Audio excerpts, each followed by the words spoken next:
Mchina wetu jambo ambalo amefanyiwa ni baya,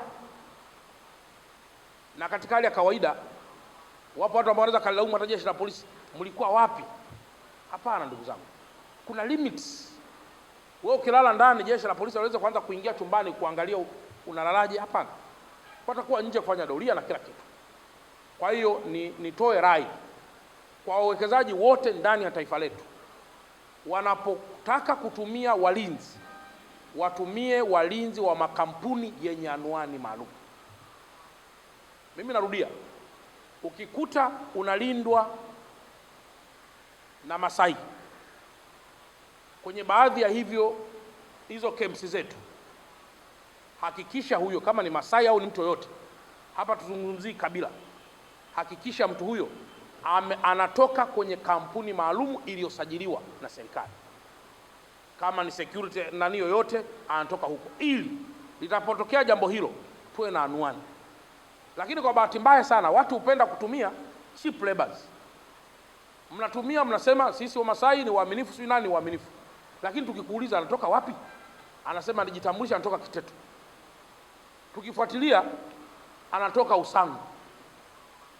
Lakini ni kwa nini?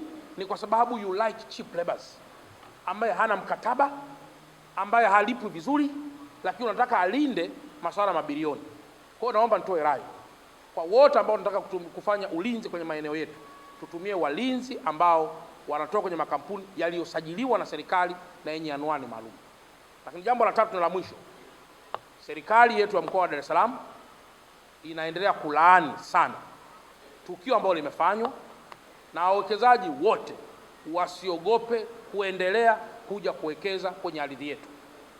Tutaendelea kutoa ushirikiano mkubwa sana mahali popote linapotokea jambo ovu na baya namna hiyo dhidi ya wawekezaji, ili kuweza kuendelea kuleta amani na upendo wa wawekezaji wetu ndani ya taifa letu. Nimeona nilitolee hilo ufafanuzi kwa sababu nimeona kuna swali hapa, mmoja akanitumia message kwamba yeye hataongea lakini anaomba tu mimi nilifafanue.